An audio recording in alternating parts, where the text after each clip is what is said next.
دوستو، کیا آپ کبھی کسی ایسی بات پر یقین، تصور یا وشواس کریں گے کہ دنیا کی ایک ایسی قوم جو جدید قوم ہو، جس نے آپ کو تمام سائنسی جدید ضروریات زندگی مہیا کی ہوں، جس کی گاڑی پر بیٹھ کر آپ اپنے دفتر جاتے ہوں، اور وہ قوم مذہبی منافرت یا مذہب کے نام پر لوگوں کو قتل کرتی آئی ہو؟ تو یقیناً آپ کہیں گے یار یہ کیسے ہو سکتا ہے، اور آپ ایسا چاہیں گے بھی نہیں کہ آپ کسی ایسی قوم کی گاڑی پر بیٹھ کر یا کسی ایسے ملک کی گاڑی پر بیٹھ کر سفر کریں یا دفتر جائیں جو مذہب کے نام پر تنگ نظر ہو یا دوسرے لوگوں سے نفرت کرتا ہو۔ تو ایسی ایک قوم پائی جاتی ہے جس کا نام ہے جاپانی قوم، جیپنیز نیشن۔ آپ کو یقین نہیں آئے گا کہ یہ قوم مذہب کے نام پر نفرت یا مذہب کے نام پر لوگوں کو کیسے قتل یا مار سکتی ہے۔ تو آئیے کہانی سنتے ہیں جاپان کی تنگ نظری کی۔ یہ دور تھا ٹوکوگاوا شوگنیٹ کا، جسے آسان لفظوں میں بکوفو بھی کہا جا سکتا ہے یا بکوہان سسٹم بھی کہا جا سکتا ہے۔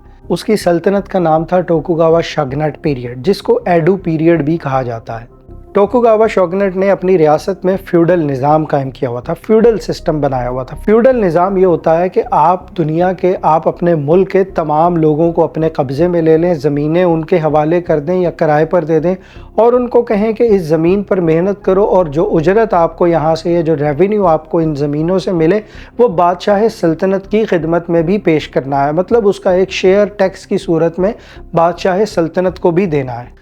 تو ٹوکوگاوا شوگنیٹ مطلب بکوفو نے اپنے نظام کو دو حصوں میں تقسیم کر رکھا تھا۔ ایک حصہ تھا ٹوکوگاوا کی فیملی کا، مطلب بادشاہ کے خاندان کا، اور دوسرا حصہ تھا شوگنیٹ کا۔ شوگن کہتے ہیں آرمی کو، مطلب سولجرز کو۔ تو ہائیبرڈ نظام تھا، ایک طرف سول سلطنت تھی اور دوسرا حصہ اس کا تھا ملٹری۔ بکوفو نے اپنے نظام کو 4 کلاسوں میں یا 4 طبقوں میں تقسیم کر رکھا تھا۔ ان چاروں طبقوں کے اپنے اپنے رولز اینڈ ریگولیشن تھے، سوشل نارمز تھے، جن کے اندر ان کو اپنی زندگی گزارنی ہوتی تھی۔ سب سے اوپر جو کلاس کا طبقہ تھا، بالکل ایسے ہی جیسے ہندوؤں میں طبقاتی تقسیم ہوتی ہے یا ان کے ہاں شودر ایک نظام ہوتا ہے جو سب سے نچلے درجے کا ہوتا ہے، بالکل اسی طریقے سے ٹوکوگاوا شوگنیٹ مطلب بکوفو نے اپنی سلطنت کے لوگوں کو 4 کلاسوں میں تقسیم کر رکھا تھا تاکہ وہ اپنے اپنے دائرہ کار میں رہیں۔ سب سے اوپر جو کلاس آتی تھی اس کا نام تھا سمورائی، مطلب یہ سولجر لوگ ہوتے تھے۔ دوسرے نمبر پر آرٹیسن یا کرافٹ مین ہوتے تھے، جو سکلڈ پرسن ہوتے تھے، جن کے پاس کوئی اہلیت ہوتی تھی یا کوئی ہنر یا فن رکھتے تھے۔ تیسرے نمبر پر باری آتی تھی فارمرز کی، پیزنٹس کی، مطلب جو ایگریکلچر سے لوگ وابستہ ہوتے تھے، کسان ہوتے تھے۔ اور چوتھے نمبر پر سب سے لو کلاس جو درجہ تھا وہ تھا مرچنٹس کا۔ یہ وہ ٹریڈرز تھے جو جاپان میں مختلف چیزوں کی تجارت کیا کرتے تھے، ایک جگہ سے چیز اٹھاتے دوسری جگہ بیچتے تھے، مطلب سیلر اور بائرز کی ٹریڈنگ میں یہ لوگ ملوث ہوتے تھے۔ یہ سب سے لو لیول کا درجہ تھا۔ اب اس نظام کی خصوصیت یہ تھی کہ نظام بڑا کلوز اینڈڈ تھا۔ باہر کے معاشروں کے جو اثرات تھے یا سوسائٹیز تھی یا جو مذہب تھے، ان کے طریقہ کار تھے، ان کو روک رکھا تھا بادشاہ سلطنت نے۔ وہ اس وجہ سے کہ اس تمام اثرات کو وہ اپنے معاشرے سے دور رکھے یا اپنی سوسائٹی سے دور رکھے، تاکہ لوگوں کے دماغ جو ہیں شاید وہ بند رہیں اور اس کی سلطنت کے خلاف بغاوت نہ ہو سکے۔ اس نے تمام کلاسوں کے لیے رولز بھی باقاعدہ بنائے ہوئے تھے اور پالیسیز بنائی ہوئی تھی۔ تمام درجے کے کلاسوں کے لوگوں کے لیے الگ الگ رولز تھے۔ جس طرح کے فارمرز کے لیے یہ قانون تھا کہ وہ تمباکو نہیں پئیں گے، مطلب سموکنگ نہیں کریں گے، وہ چائے نہیں خریدیں گے۔ اسی طرح وہ اپنی ان بیویوں کو طلاق دے دیں گے جن کو گھومنے پھرنے کا شوق ہوگا۔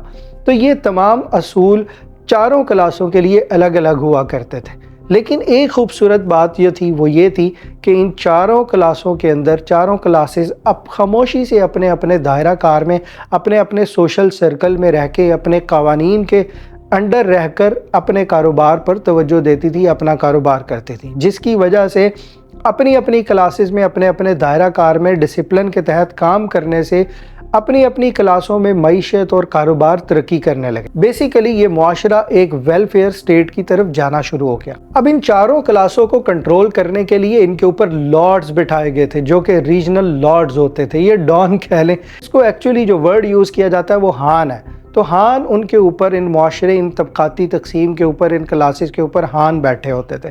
اب ان تمام لارڈز کے اوپر ذمہ داریاں بھی ہوتی تھی، اور وہ ذمہ داریاں بادشاہ سلطنت یا بکوفو خود ڈالتا تھا جان بوجھ کر۔ وہ بڑے پلے فل طریقے سے ان تمام لوگوں کو معیشت میں الجھائے رکھتا۔ فار ایگزامپل اپنے لارڈز کے اوپر اس نے